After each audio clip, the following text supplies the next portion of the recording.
ഏൽപ്പിക്കുന്നു. ഇതിനുള്ള അഭയം നീ നൽകണമേ. ഈ കുഞ്ഞിനെയും അവളുടെ സന്താന പരമ്പരകളെയും നീ രക്ഷിക്കണമേ.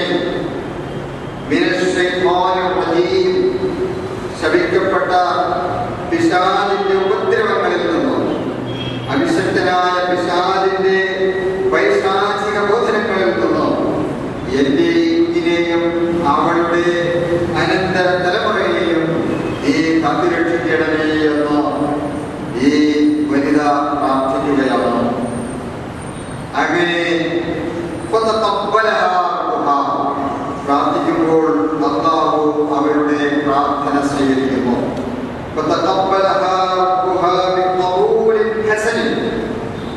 അവരുടെ റബ്ബ് അവരുടെ ഈ പ്രാർത്ഥന പൂർണ്ണമായും സ്വീകരിക്കുകയാണ്. അപ്പോൾ മറിയമിനെയും അവരുടെ സന്താന പരമ്പരകളെയും അവിശക്തനായ പിശാചിന്റെ ദുർബോധനത്തിൽ നിന്ന് പൂർണ്ണമായും രക്ഷിക്കുവാൻ അല്ലാഹു നിശ്ചയിക്കുകയും അവരുടെ പ്രാർത്ഥന അല്ലാഹു സ്വീകരിക്കുകയും ചെയ്യുന്നു. അങ്ങനെ അവരെ ഏറ്റവും നല്ല സ്വഭാവശീലങ്ങളുള്ള നല്ല ഒരു സൗഭാഗ്യവതിയായി, നല്ല സുശീലയായി അല്ലാഹു സുബ്ഹാനഹു വ തആല വളർത്തുന്നു. എല്ലാ തരത്തിലുള്ള ചീത്ത പ്രവർത്തനങ്ങളിൽ നിന്നും, ചീത്ത വൃത്തികളിൽ നിന്ന്, ചിന്തകളിൽ നിന്നൊക്കെ പൂർണ്ണമായും മുക്തമാക്കി നല്ല സ്വഭാവശീലങ്ങളുടെ ഉടമയാക്കി അവരെ അല്ലാഹു വളർത്തി. അങ്ങനെ സ്വന്തം കാലിൽ നിൽക്കുവാനുള്ള ശേഷി വന്നപ്പോൾ, സ്വയം പര്യാപ്തത വന്നപ്പോൾ അവരെ സക്കരിയയുടെ കൈവശം അവരെ നോക്കുവാൻ വേണ്ടി അല്ലാഹു ഏൽപ്പിക്കുകയും ചെയ്തു. അങ്ങനെ പള്ളിയിൽ ഒരു പ്രത്യേകമായ സ്ഥലത്ത് ഇവരെ അല്ലാഹു പാർപ്പിക്കുകയാണ്.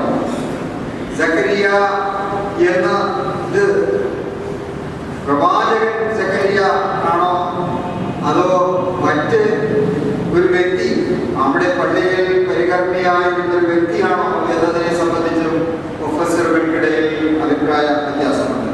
എന്തായാലും സക്കരിയ നബിയോ അല്ലെങ്കിൽ സക്കരിയ എന്ന പേരുള്ള ഒരു വിശുദ്ധനായ വ്യക്തി ആ പള്ളിയിലുണ്ടായിരുന്ന ബൈത്തുൽ മഖദ്ദിസിലുണ്ടായിരുന്നു. ആ ബൈത്തുൽ മഖദ്ദിസിലെ ആ പരികർമ്മിയായ സക്കരിയ എന്ന ആ വ്യക്തി ഈ മറിയം റളിയല്ലാഹു അൻഹയുടെ കാര്യങ്ങൾ നോക്കി നടത്തുവാൻ വേണ്ടി ബലപ്പെടുത്തിക്കപ്പെട്ടു എന്നാണ് അവിടെ നിന്ന് മനസ്സിലാക്കുവാൻ കഴിയും. അങ്ങനെ സക്കരിയ അവരുടെ ഈ മറിയം കഴിഞ്ഞിരുന്ന ആ മിഹ്റാബിലേക്ക്, ആ ചേംബറിലേക്ക് കടന്നു പോകുമ്പോഴൊക്കെയും അദ്ദേഹത്തിന് തന്റെ കണ്ണുകളെ വിശ്വസിക്കുവാനാകുന്നില്ല. വിശിഷ്ടമായ പലതരത്തിലുള്ള വിഭവങ്ങളും അവരുടെ മുന്നിൽ നിരത്തിയിരിക്കുന്നതായി കാണുന്നു. എപ്പോഴെല്ലാം ഈ മറിയമിന്റെ മിഹ്റാബിലേക്ക്, ആ അറയിലേക്ക് അദ്ദേഹം പോകുമ്പോഴും അപ്പോഴെല്ലാം പുതിയ പുതിയ വിഭവങ്ങൾ, അതുവരെ കണ്ടിട്ടില്ലാത്ത, പരിചയമില്ലാത്ത വിഭവങ്ങൾ അവിടെ അദ്ദേഹം കാണുന്നു. മറിയമേ, ഈ വിഭവങ്ങളൊക്കെയും പുതുമയുള്ളതാണല്ലോ, ഇവിടെ നിന്നും ഉള്ളതല്ലോ, ഇത് ഇവിടെ നിന്ന് നിനക്ക് കിട്ടി എന്ന് അദ്ദേഹം അവരോട് ചോദിക്കുമ്പോൾ അവർ പറയും, ഇത് അല്ലാഹു എനിക്ക് പ്രത്യേകമായി നൽകിയതാണ് എന്ന്. അപ്പോൾ ഇവിടെ സൂചിപ്പിക്കുന്നത് ക്രിസ്ത്യാനികളോട് അല്ലാഹുവിന്റെ പ്രവാചകൻ ഓതി പറഞ്ഞു കൊടുക്കുന്നത്, നിങ്ങൾ വിചാരിക്കുന്നത് പോലെ മറിയം എന്ന് പറയുന്നത് ദൈവത്തിന്റെ ഭാര്യയോ അല്ലെങ്കിൽ ഈസ എന്ന അവരെ ദൈവമെന്ന് വിളിക്കുന്ന യേശുവിന്റെ മാതാവോ ഒന്നുമല്ല. പിന്നെയോ ഇത് വാസ്തവത്തിൽ ദൈവമാതാവ് എന്ന നിലയിലുള്ള ഒരു വനിതയല്ല. പിന്നെയോ അല്ലാഹുവിന്റെ ഒരു അടിമയായ, അല്ലാഹുവിനെ പൂർണ്ണമായും അനുസരിക്കുന്ന അല്ലാഹുവിന്റെ ഒരു ദാസി മാത്രമായിരുന്നു. അല്ലാഹു അവരെ എല്ലാ തരത്തിലുള്ള തിന്മകളിൽ നിന്നും കാത്തുരക്ഷിക്കുകയും ഒരു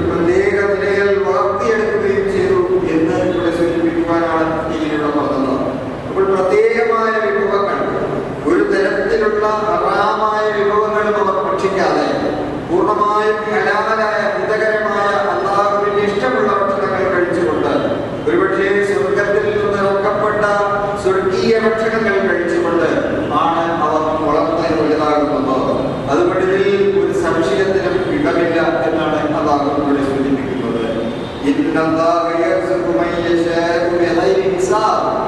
അല്ലാഹു സുബ്ഹാനഹു വ തആല ഉദ്ദേശിക്കുന്നവർക്ക് ഇപ്രകാരം അവർക്ക് കണക്കാക്കാൻ കഴിയാത്ത രൂപത്തിൽ വിഭവങ്ങൾ ഇറക്കി കൊടുക്കും എന്നതാണ്.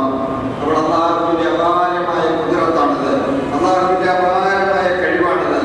അവൻ ഇഷ്ടമുള്ള ആളുകൾക്ക് അവൻ ഉദ്ദേശിക്കുന്ന തരത്തിൽ, അവർ പ്രതീക്ഷിക്കാത്ത നിലയിൽ, അവർക്കൊരിക്കലും തന്നെ കണക്ക് കൂട്ടാൻ കഴിയാത്ത നിലയിൽ അല്ലാഹു സുബ്ഹാനഹു വ തആല അനുഗ്രഹങ്ങൾ, വിഭവങ്ങൾ ചൊരിഞ്ഞു കൊടുക്കും എന്നാണ് ഇവിടെ അല്ലാഹു സൂചിപ്പിക്കുന്നത്. അങ്ങനെ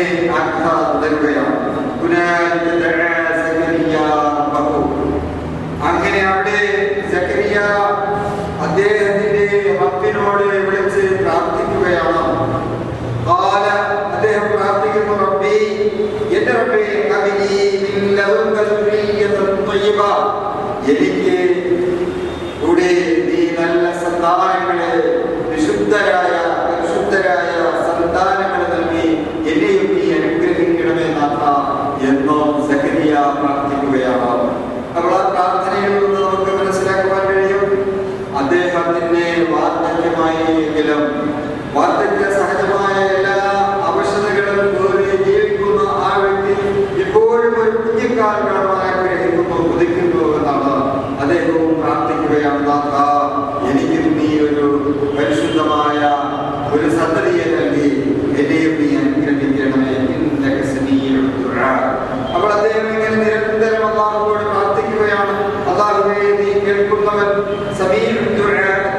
കേൾക്കുന്നവനാണല്ലോ, എനിക്കും ഒരു കുഞ്ഞിനെ നൽകണമേ എന്ന് അദ്ദേഹം ഇങ്ങനെ സ്ഥിരമായി പ്രാർത്ഥിച്ചുകൊണ്ടിരിക്കുകയാണ്. അപ്പോൾ കുഞ്ഞ് ജനിക്കുന്നതിന് വേണ്ടിയുള്ള ഒരു നല്ല പ്രാർത്ഥനയായി, അതുപോലെ തന്നെ കുഞ്ഞ് ജനിക്കാൻ ഉദ്ദേശിക്കുന്ന സമയത്ത് നടത്തുവാനുള്ള പ്രാർത്ഥനയായി നബി സല്ലല്ലാഹു അലൈഹി വസല്ലം സിദ്ധത്താക്കി പഠിപ്പിച്ച ഒരു പ്രാർത്ഥനയാണ്. റബ്ബി ഹബിലി മിൻ ലദുൻക ദുർരിയ്യതൻ ത്വയ്യിബ. നാഥാ, എനിക്ക് നല്ല ഉത്കൃഷ്ടരായ സന്തതികളെ നീ പ്രദാനം ചെയ്യണമേ എന്നതാണ് പ്രാർത്ഥനയുടെ ഈ പ്രാർത്ഥന സ്വീകരിക്കുന്നവരാണല്ലോ. അങ്ങനെ അദ്ദേഹം പ്രാർത്ഥിച്ചുകൊണ്ടിരിക്കുമ്പോൾ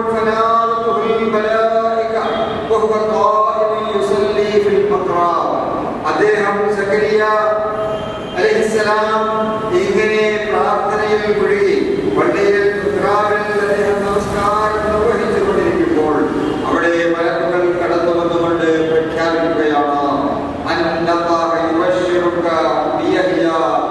ഇതാ താങ്കൾക്ക് യഹ്യ എന്ന പുത്രന്റെ സന്തോഷ വാർത്ത തങ്ങളുടെ റബ്ബ് അല്ലാഹു നൽകിയിരിക്കുന്നു. അല്ലാഹുവിൽ നിന്നുള്ള ഒരു വചനത്തിന്റെ ആ സത്യപ്പെടുത്തൽ എന്ന നിലയ്ക്കും നേതാവെന്ന നിലയ്ക്കും ധാരാളം ആളുകളെ ശിഷ്യന്മാരെ സംഘടിപ്പിക്കുന്ന സംഘാടകൻ നേതാവ് എന്ന നിലയിലും നല്ല ആത്മനിയന്ത്രണമുള്ള ആളെന്ന നിലയിലും പ്രവാചകൻ എന്ന നിലയിലും സ്വാലിഹീങ്ങളുടെ കൂട്ടത്തിൽ ഉൾപ്പെട്ട ഒരു പ്രവാചകൻ എന്ന നിലയിലും പ്രസിദ്ധിയാർജിക്കാൻ പോകുന്ന ഒരു കുഞ്ഞിനെ ഇതാ അല്ലാഹു താങ്കൾക്ക് നൽകാൻ പോകുന്നു എന്ന സന്തോഷ വാർത്ത അറിഞ്ഞുകൊള്ളുക എന്ന് മലക്കുകൾ സക്കരിയ അലൈഹിസ്സലാമിന്റെ അടുക്കിലേക്ക് കടന്നു വന്നുകൊണ്ട് പ്രഖ്യാപിക്കുകയാണ്.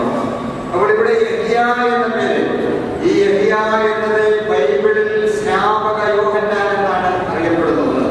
ഈസാ അലൈഹിസ്സലാമയുടെ വരവിനെ സംബന്ധിച്ച് പ്രഖ്യാപിച്ചുകൊണ്ട്, ഏതാണ്ട് ഈസാ അലൈഹിസ്സലാമയുടെ ജനനത്തിന് ഏതാനും വർഷങ്ങൾക്ക് മുമ്പാണ് അദ്ദേഹം ജനിക്കുന്നത് എന്നാണ് പറയുന്നത്. അപ്പോൾ അദ്ദേഹത്തിന് ഈസാ അലൈഹിസ്സലാം പ്രവാചകനെ കുറിച്ചുള്ള സുവിശേഷം അറിയിക്കുവാൻ വേണ്ടി കടന്നു വന്ന പ്രവാചകനാണ് ഈ യഹ്യ അലൈഹിസ്സലാം. അദ്ദേഹത്തിനെ സംബന്ധിച്ച് ബൈബിളിൽ വിശദമായ പരാമർശം. ഈ സ്നാപക യോഹന്നാൻ വളരെ ദാരുണമായ നിലയിലാണ് വധിക്കപ്പെടുന്നത് എന്ന് ബൈബിളിൽ നമുക്ക് കാണാൻ കഴിയും. ഹെറോദോസ് എന്ന് പറയുന്ന ഒരു രാജാവ്, അദ്ദേഹത്തിന്റെ സഹോദരനാണ് ഫിലിപ്പോസ്, അദ്ദേഹത്തിന്റെ മകളാണ് ഹെറോദിയ. ഈ ഹെറോദിയായെ വിവാഹം കഴിക്കണമെന്ന് ഹെറോദോസ് എന്ന് പറയുന്ന രാജാവ് ഉദ്ദേശിച്ചപ്പോൾ ഈ സാത്വികനായ ഭക്തനായ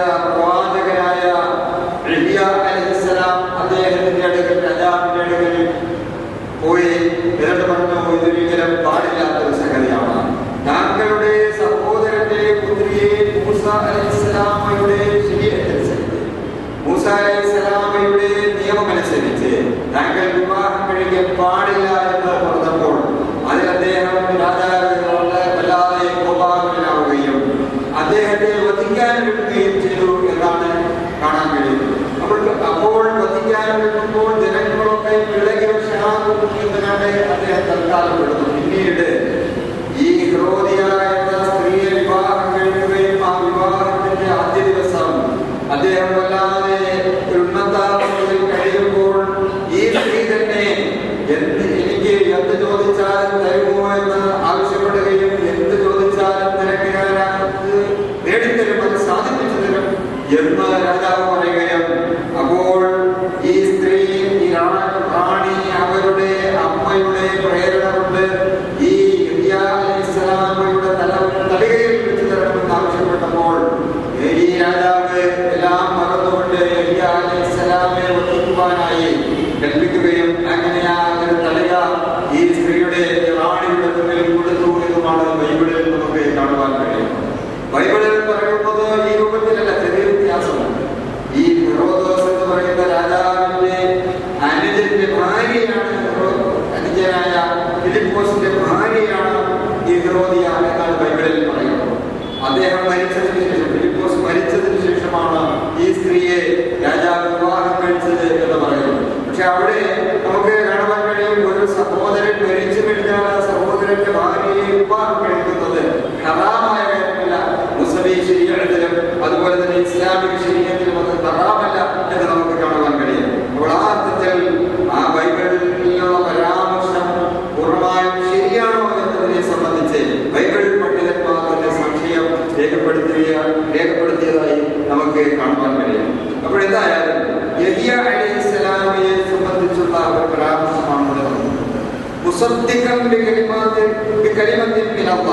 അല്ലാഹുവിൽ നിന്നുള്ള ആ ഒരു കലിമത്തിന്റെ വചനത്തിന്റെ സാക്ഷാത്കാരം എന്നോണവും ധാരാളം ആളുകളെ ശിഷ്യന്മാരെ സംഘടിപ്പിക്കുവാൻ കഴിയുന്ന ഒരു നേതാവ് എന്ന നിലയിലും എല്ലാ തരത്തിലുള്ള പ്രലോഭനങ്ങളിൽ നിന്നും അതുപോലെ തന്നെ പ്രലോഭനങ്ങളിൽ നിന്നും ആത്മനിയന്ത്രണം സാധ്യതമാകുന്ന ഒരു നല്ല മഹാനായ വ്യക്തി എന്ന നിലയിലും അതുപോലെ തന്നെ സ്വാലിഹായ ഒരു പ്രവാചകൻ എന്ന നിലയിലും അദ്ദേഹം പ്രസിദ്ധിയാർജിക്കും എന്ന സന്തോഷവാർത്തയാണ് സക്കരിയാക്ക് അല്ലാഹുവിന്റെ മലക്കുകൾ വന്ന് അറിയിച്ചു കൊടുക്കുന്നത്. അപ്പോൾ സക്കരിയ പറയുകയാണ്, എനിക്ക് എങ്ങനെയാണ് ഒരു കുഞ്ഞുണ്ടാകാൻ പോകുന്നത്, എനിക്ക് എങ്ങനെയാണ് ഒരു കുഞ്ഞു ജനിക്കുന്നത്? ഞാനാണെങ്കിലോ ഇതാ ഒരു പടുവൃദ്ധനായിരിക്കുന്നു, എന്റെ ഭാര്യയാണെങ്കിലോ മച്ചിയായിരിക്കുന്നു, എന്റെ ഭാര്യ ഇനിയും ഒരു കുഞ്ഞുണ്ടാകും, അവൾ ഗർഭിണിയാകുമെന്നുള്ള യാതൊരു പ്രതീക്ഷയുമില്ല, അവളുടെ ആത്മാവൊക്കെ നിലച്ചിരിക്കുന്നു എന്നാണ് അർത്ഥത്തിനർത്ഥം. അപ്പോൾ ഇങ്ങനെ മച്ചിയായി കഴിഞ്ഞിരിക്കുന്ന എന്റെ ഭാര്യ ഈ പടുവൃദ്ധനായ എന്നിൽ നിന്ന് പിന്നെ ഗർഭവതിയാകുമെന്നോ എനിക്കിത് വിശ്വസിക്കുവാൻ കഴിയുന്നില്ലല്ലോ എന്ന് അദ്ദേഹം പറയുകയാണ്. അപ്പോൾ ആ മലക്കോ അല്ലെങ്കിൽ അല്ലാഹു അറിയിക്കുകയാണ്, അല്ല സക്കരിയ, ഒട്ടും അതിശയിക്കേണ്ടതില്ല, അത്ഭുതപ്പെടേണ്ടതില്ല. അല്ലാഹു ഉദ്ദേശിക്കുന്നത് എങ്ങനെയാണോ അങ്ങനെ തന്നെ പ്രവർത്തിക്കുവാൻ കഴിവുള്ളവനാണ് അല്ലാഹു. ഇവിടെ വീണ്ടും അല്ലാഹുവിന്റെ കുദറത്തിനെയാണ്, അല്ലാഹുവിന്റെ അപാരമായ ശക്തി വൈഭവത്തെ കുറിച്ചാണ് ഇവിടെ ഖുർആൻ ഊന്നൽ നൽകുന്നത്. അപ്പോൾ നമ്മൾ നേരത്തെ പറഞ്ഞ